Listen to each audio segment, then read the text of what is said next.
माय गेली बाप गेला आता सांभाळी विठ्ठला।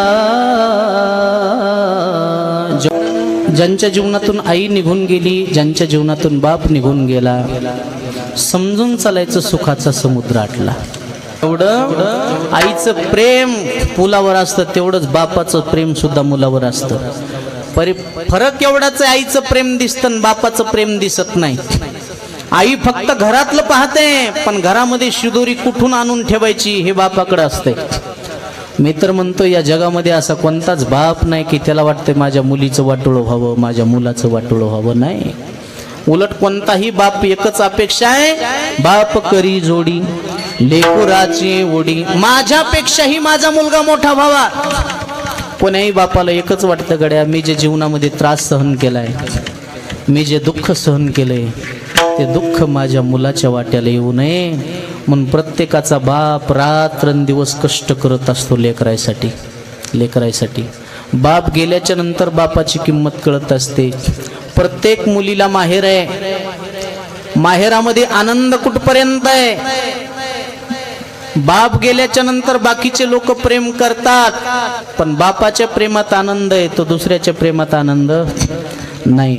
आनंद कुठपर्यंत आहे? माय जोपर्यंत माहेरात आहे आणि बाप जोपर्यंत माहेरात आहे तोपर्यंतच। आपली मुलगी कोणीतरी आणायला जावं, यावी मुलगी, ही पोटातून कळकळ बापाची आहे, बापाची आहे। 80 वर्षाचा बाप माहेरामध्ये जिवंत असू द्या, 60 वर्षाची मुलगी भेटायला जाऊ द्या, 80 वर्षाचा बाप सुद्धा 60 वर्षाच्या मुलीची पिशवी रिकाम्या हाताने वापस येऊ देत नाही। गहू देईन, ज्वारी देईन, बाजरी देईन, कांदे लसूण देईन, द्यायची वस्तू नाही। कुठपर्यंत बाप आहे तोपर्यंत। मला तर वाटते बाप जेवढं मुलीवर प्रेम करतो ना, जगात निस्वार्थ प्रेम फक्त दोघायचे। कोणी जर विचारलं ना तुम्हाला निस्वार्थ प्रेम कोणाचे, दोघायचे, एक बापाचं आणि मुलीचं। तेवढं जगात प्रेम निस्वार्थ कोणाचंच नाही। बाप मुलावरही प्रेम करतो, पण लहानाचं मोठं व्हावं, याला नोकरी लागावी आणि म्हातारपणी आमचा सांभाळ करावा, माय बाप सांभाळीतील लोभाकारणे।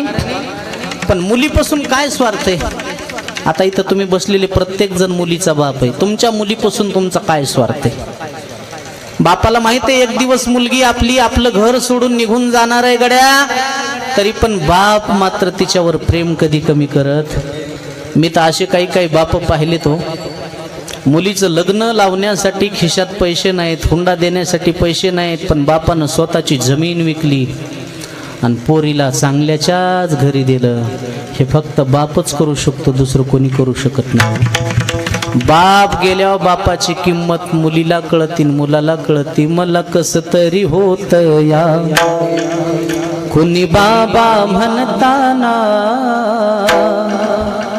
वरी हुंदा का दाटतो या गोष्ट बापाची सांगताना।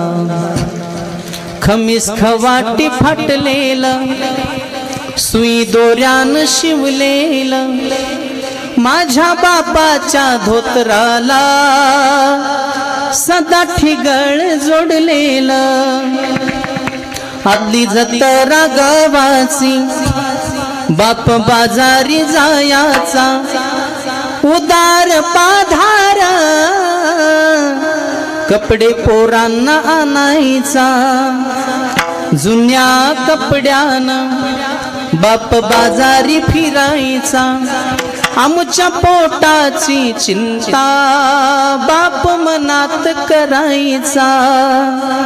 चूल पेटत नव्हती दिस दिवस घराला, पायली भर दाण्यासाठी बाप गावात फिरला। पोरीचं लग्न करायचंय, खिशात पैसे नाहीत, बाप मनात झुरायचा।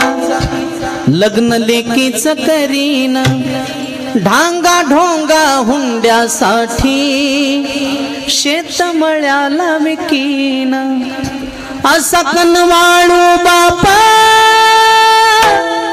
आज निघून या गेला, लाडक्या लेकीचा जीव आज वनवासी झाला मला कस तरी होत या कुणी बाबा म्हणताना वरी हुंदका दाटतो या गोष्ट बापाची सांगताना बाप गेल्या बापाची किंमत कळते हो ओरामंदी माया त्याच्या काळ्या मेघावानी दाखविना कधी कुणा डोळ्यातल पाणी झिजू झिजू संसाराचा गाडा हाकला खोटा मंदी हसू जरी कन्हा वाकला घडी भर तो थांब जरा ऐक त्याची धापर लई अवघड हाय गड्या उमगाया वापर उमगाया वापर लई अवघड हाय गड्या उमगाया वापर उमगाया वापर उमगाया वापर. म्हणून आजच्या दिवशी गोड जेवणाचा कार्यक्रम आहे. जे गेलेत तुम्ही त्यांना लाडांना अण्णा म्हणत होते, बरोबर आहे. अण्णाच्या चरणी या नारदाच्या गादीवरून भावपूर्ण श्रद्धांजली समर्पित करतो. जे कुठं जिथं असतील तिथं या परिवाराला ते आशीर्वाद देतील. माझ्यानंतर सुद्धा माझ्या परिवारानं माझी दखल घेतली, माझ्या गोड जेवणाचा कार्यक्रम केला. जिथं कुठं असतील तिथून या परिवाराला ते आशीर्वाद दिल्याशिवाय राहणार नाहीत. कारण आहा कटा त्याचे करीती पितर, पण नाही कार्यक्रम केला तर कल्याण